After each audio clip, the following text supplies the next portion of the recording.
Hey, welcome back, everybody. Great to see you. Hopefully, we're having a wonderful Tuesday out there, and we're getting ready for the big holiday coming up on Thursday, and we're going to have quite the storm system to track between now and then. And I'll tell you, folks, that's not the end of what is shaping up to be a very active into November and start to December as cold air really locks into place over much of the east, and that will promote, obviously, below average temperatures, but potentially also more snow chances for many folks throughout the east throughout the next 10 days and maybe even longer than that. So it's a very active pattern, and a great way to stay up to date with that active pattern is by going ahead and hitting that subscribe button. Now, many of you are returning viewers who are not subscribed. It makes it a lot easier if you just subscribe, hit the bell for the latest notifications. That'll keep you up to date, and you'll be the first to get the latest model guidance here and a breakdown of that guidance again as we enter this very active time period. Also, go ahead, like the video and comment. Let me know what you're seeing out there, where you're watching from, and what you're hoping for here as we end out November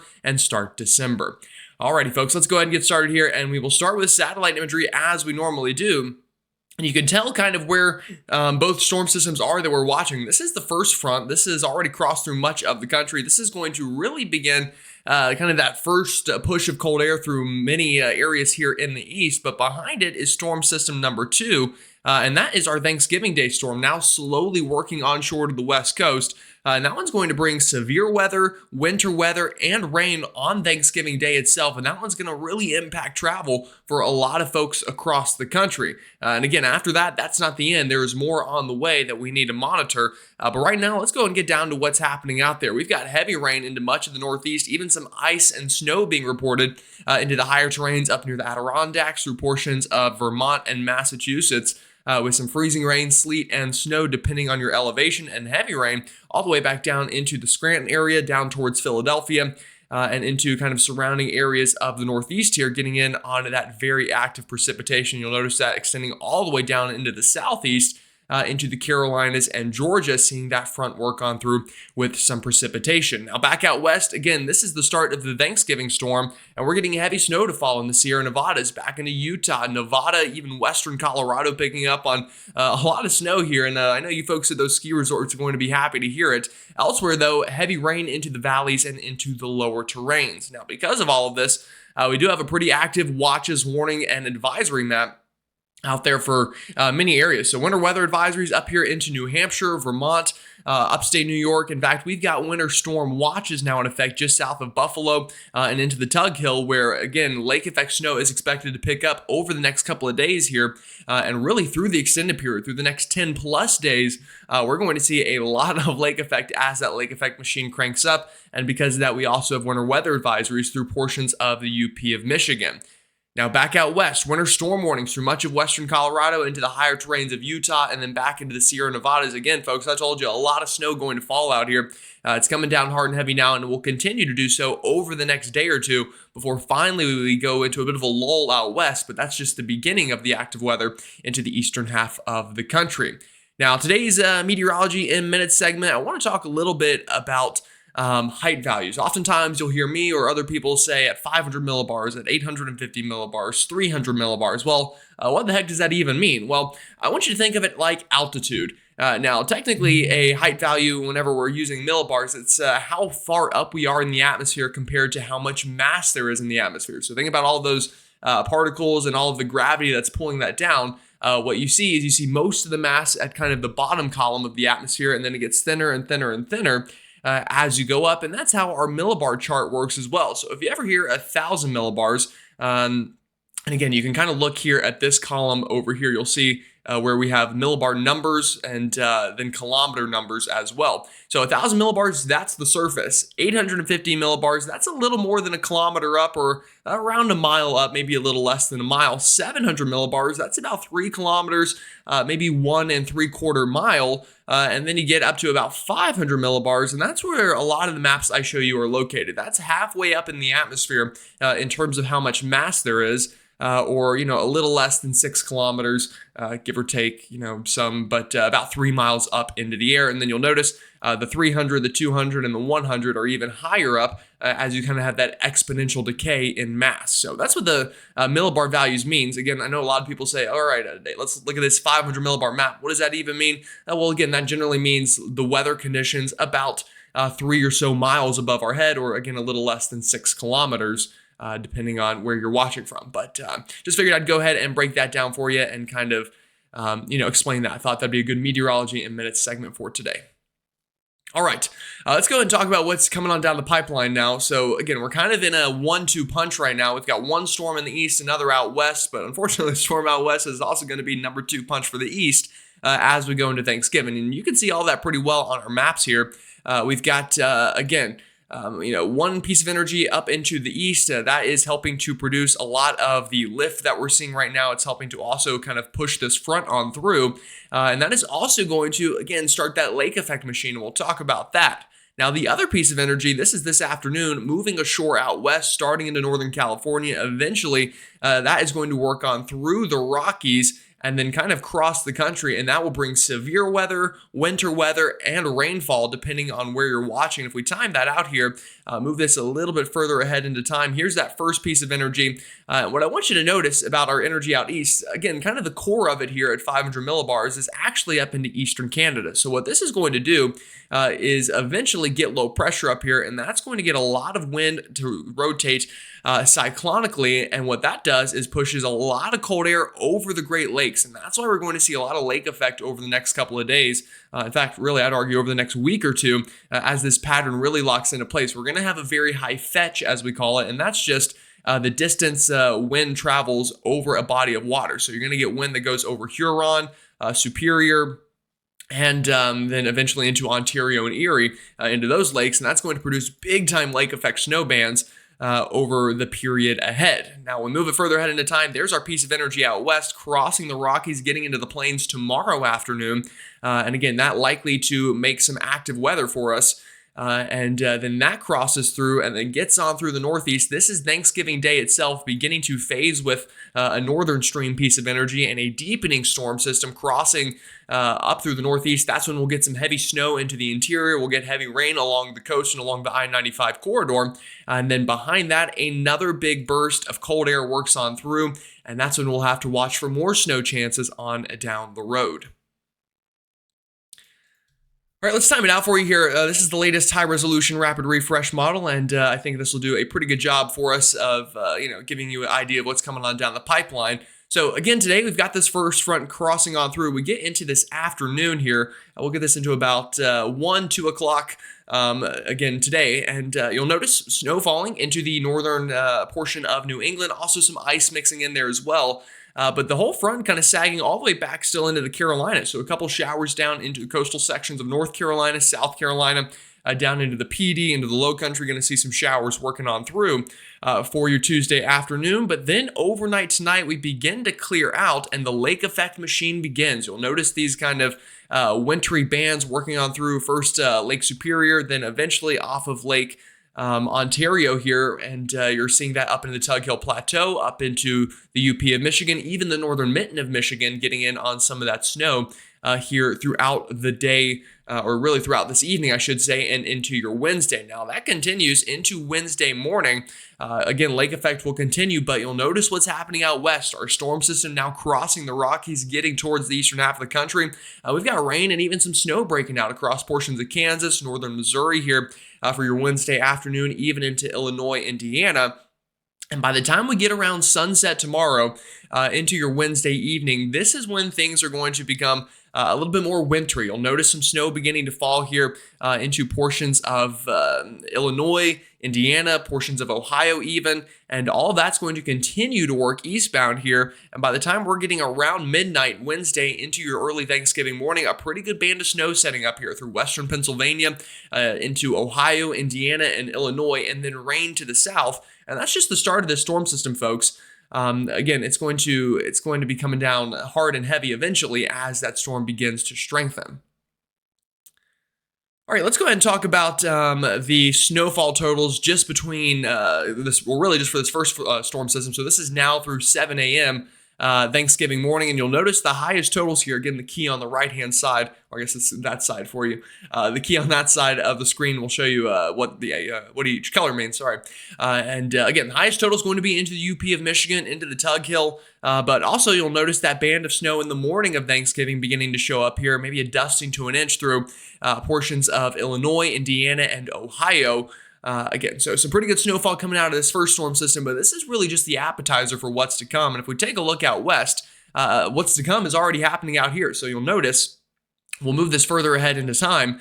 This is this afternoon. Again, heavy snow through the Rockies, especially western Colorado, Utah, into the Sierra Nevadas, and kind of rain and drizzle elsewhere. All of that kind of works on through for your Tuesday. Overnight tonight, all of this continues, and by the time we get to early morning Wednesday, low pressure begins to develop here, kind of a classic Colorado low of sorts. And we begin to see that deepening pressure value along this baroclinic zone that naturally occurs here at the foothills of the Rockies. But before the storm gets out of here, heavy snow is going to be dumped through much of the Rockies. And you'll notice by the time we get to Wednesday afternoon and evening, this is some of the most quiet weather we've had out west in some time. So definitely coming in at a perfect time for that Thanksgiving travel. But again, what's good for the West Coast is kind of bad for the East Coast as you're kind of passing the torch on down the pipeline, if you will, for many of us.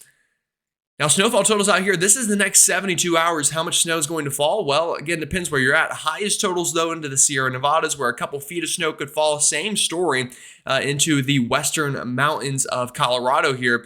Specifically, let's zoom into Colorado and Utah.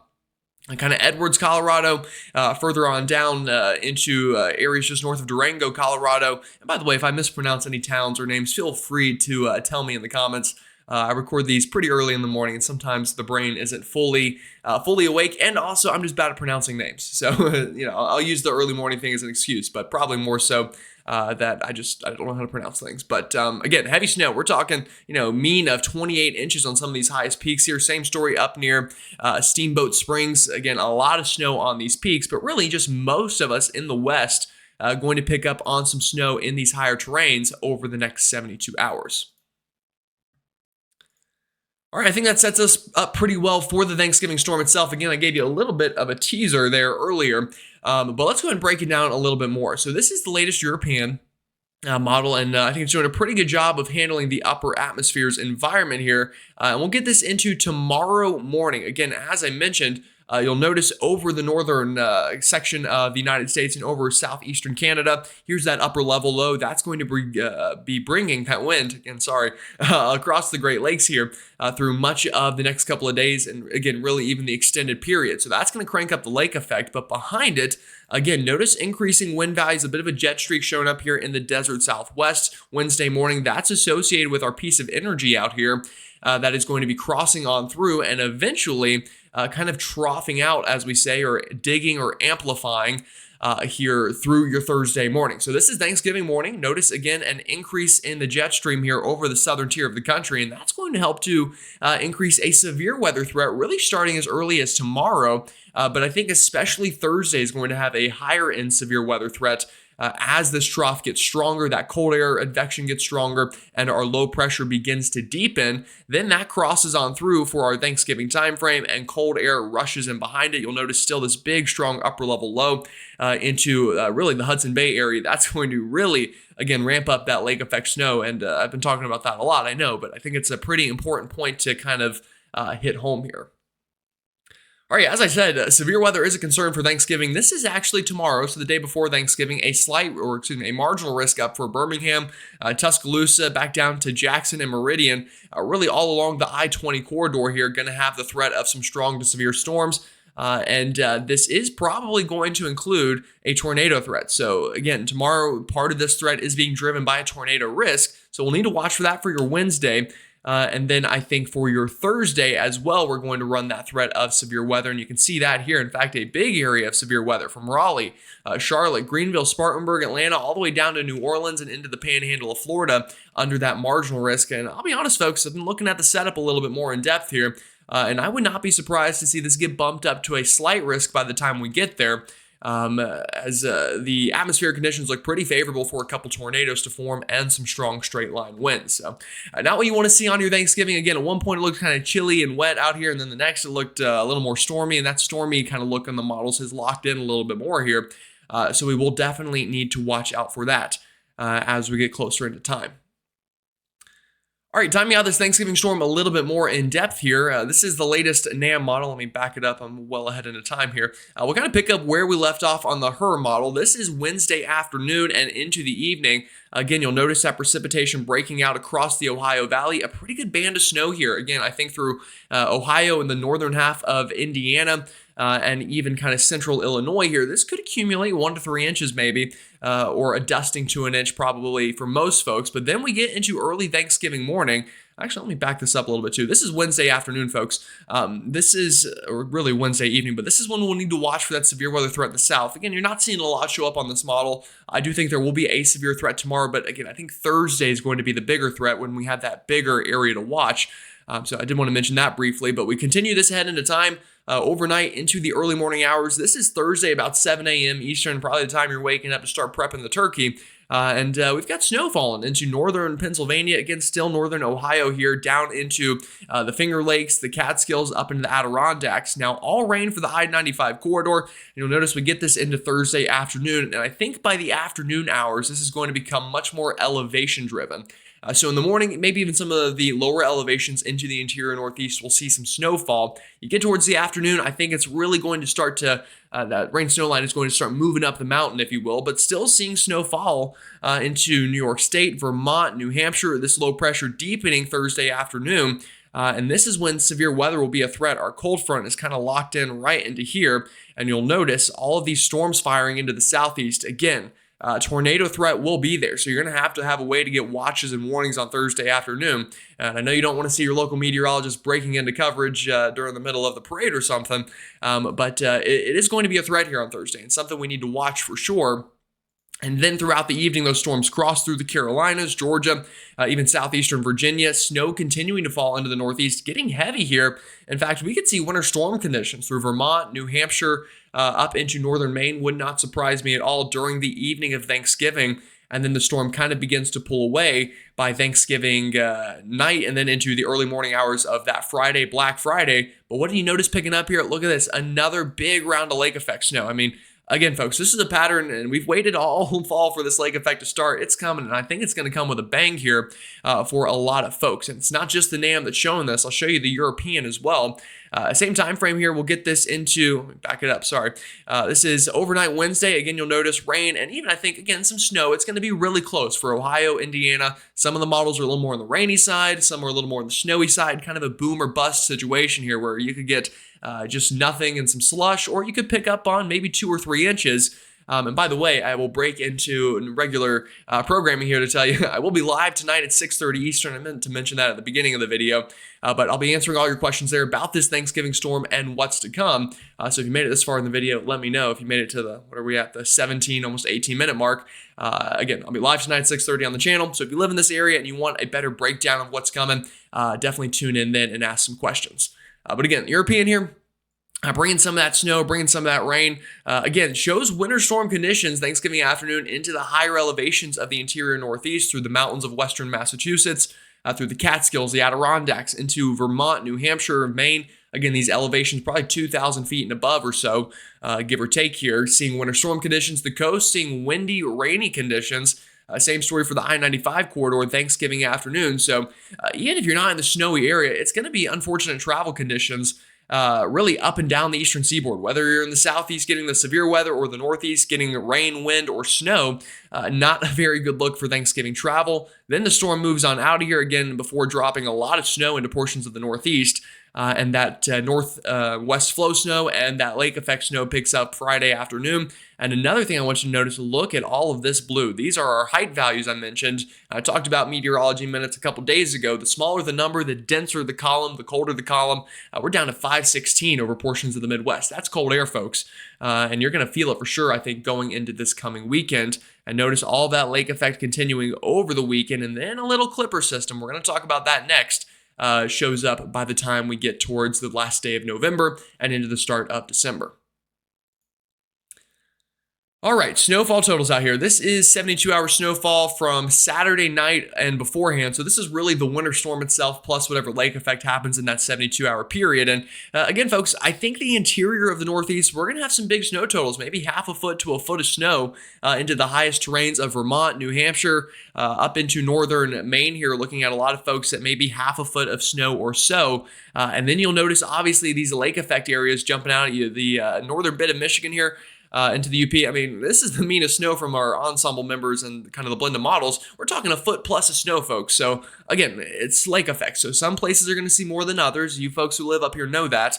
But go ahead and prepare for it now. Even the northern bit of Michigan here and along western Michigan's shoreline, we're looking at a pretty heavy helping of snow down here into the Erie, PA area. The model's picking up on half a foot to a foot of snow as a big band of snow likely to set up just south of Buffalo. And then obviously the Tug Hill, per usual, is going to be the real winner just south of Watertown, I think, and just a little inland of Oswego or Oswego. Let me know, you folks live up there, how you pronounce it. But again, you get the point, folks. A lot of snow. And then even into the interior Northeast here, again, we're talking, snow that will fall into these higher elevations of northern Pennsylvania, southern New York State from the Thanksgiving storm itself. And I'll even go back over here and show you a little bit. This is the snow potential on our models from kind of the evening of Wednesday into Thursday. Not a lot showing up, but again, I think some flakes will fly, at least mixing in with that rain through northern halves of Indiana and Ohio, and even parts of Illinois there. So did want to mention that. All right, so what's after the Thanksgiving storm? What's coming on down the pipeline? Well, folks, again, it's going to be cold. Another thing we're going to have is a lot of energy flying around, so we need to watch out for this. Again, I just talked about the Thanksgiving storm and how that works on through, but we are also watching that weekend a bit of a clipper system that's going to kind of dive down Alberta clipper of sorts, not quite maybe, but in that ballpark. And this is likely to come down out of the Rockies, out of Western Canada, and then swing on through the country. Now, there's going to be a lot of questions. How strong is this? How much lift does this produce? How much precipitation does it produce? Because I'll tell you, no matter what, it's going to be cold enough for snow, basically probably wherever this goes and it's able to precipitate. Just the question is, will it be able to get enough lift and enough moisture to cause some precipitation? Now, this is Saturday afternoon. You'll notice that energy. And I'll tell you, folks, don't blink because you'll miss it. It's not a very strong system. And that's why we're going to be struggling to get really any significant precipitation out of it. But if we take a look at the jet stream here at the same time frame, let me back it up just a little bit. You'll notice winds absolutely ripping here out of the Rockies through the southeastern United States. So again, this is going to be a quick little clipper system. We've got all of this cold air along this boundary into the north. Again, Arctic air moving in. And then you get this little system to ride along that. That does spell some snowfall for somebody. Now, who's going to have the highest chance of seeing it? Well, I think right now probably going to be into this area of the country, and we'll break down, the chances of that happening here in a second. Now, folks watching in Virginia, North Carolina, South Carolina, you're thinking, all right, well, we're along the path of that. You said we've got cold air. Are we going to see snow out of it? Probably not is the unfortunate but simple answer. Now, the problem that we're going to run into with this, again, is it's not a very strong system. It's a clipper type system, so it kind of swings on through here, and you'll notice it's kind of showing up here on the surface map. Again, starting all the way up here into Canada, again, Alberta-like clipper, moving on southward. And you're seeing that little bit of snow show up. Not very heavy, just enough probably to coat the ground. Gets a little heavier into the plains, and then kind of works on through, but then just fizzles out before it ever really even gets to the Appalachia chain. Now, for snow in the Carolinas and Virginia from a clipper, it has happened before, but you need a much stronger clipper. You would need one that kind of maintains itself, and then you got to get that snow over the Appalachia chain. So it's a complicated process to get snow out of this. Now, what could happen, and I'll mention it's a very low chance, but something that could happen is this little piece of energy, as it's diving southward, could try to maybe merge with a Gulf piece of energy. And if that happens, then we could get a storm system to kind of form off the coast, and that would have a higher chance of snowfall into the Carolinas and Virginia. Again, cold air is there. We're just lacking some precipitation. That struggles. Now, after a look at what the GFS does here, this is about a week or so from now, then you're seeing a storm system form down into Texas, Louisiana, and you're thinking, all right, this is the one. and then we just get a ton of suppression, meaning there's almost too much cold air. High pressure is a little too strong. Again, we're lacking lift here for an actual storm system. So, if we take a look at the chances of snowfall, you'll notice chances increase this weekend as that clipper works on through. Not even very high chances, though. And for the folks up into Nebraska, Iowa, and Missouri that would see snow out of this, probably not that big of a deal. And then it kind of keeps on working south, gets into the Ohio Valley a little bit, and then you'll notice chances die as it hits the Appalachia chain. But I'll mention, again, the GFS is showing some energy flying around here through the southern plains about a week from now. And obviously, these are not very high snowfall chances, but, it's something worth mentioning, I guess. And then that tries to maybe cross through the southern tier of the country. You'll notice snowfall chances trying to pick up into the south about 7 to 10 days from now. And again, I still think the first week of December has the possibility for snowfall. It's just we don't have a specific storm to talk about right now. And I'll tell you, you really don't want one at this range. If you want snow in the south, you want it to kind of creep up on you a little bit. You don't want to be talking about it 7, 10 days beforehand. And that's when we get those bad trends in the middle range or the medium range. Now, the European, same story. You'll notice snowfall chances increasing as that clipper works on through. Now, I do think we could get some northwest flow out of it into Virginia, West Virginia, North Carolina. But after that, you'll notice chances just not getting over the mountain very well. Maybe some flurries, again, on the eastern side of the Alps this coming weekend into early next week, but not looking like any kind of big winter storm at this point. And then you'll notice another burst of snowfall chances after that as maybe another system forms in the 7 to 10 day time frame. Now, what I can guarantee you, snowfall or not, it's going to get cold quick. Now, here's the first shot of cold air with our current system. Relatively chilly air, we'll say, not cold. Then the Thanksgiving storm comes. Notice that big burst of heat in front of it in the southeast. That's going to help fuel those thunderstorms. That's leading to that severe weather potential. But after it, cold air locks in. We get one shot of cold air this weekend. Then again, likely another shot of cold air early next week, and that just hangs on for a while, folks. This is 10 days from now. It's still well below average across the east, stays that way. Look at this, 15 days from now, still below average. So you get the point here. It's a cold pattern that's locking into place, and you would think, well, you're bound to get snow eventually out of that, right? It's a potential. We'll definitely watch and see. But with that said, again, that's all I really got for you on this morning video. Like I mentioned earlier, if you are available tonight at 6:30, I will be live to 6:30 Eastern, I should say, on the channel. So definitely swing by, ask your questions about the Thanksgiving storm, even anything after the Thanksgiving storm, and I will do my best to answer those. Alrighty, folks, y'all have a great rest of your Tuesday. Stay safe out there, and I'll see you all tonight.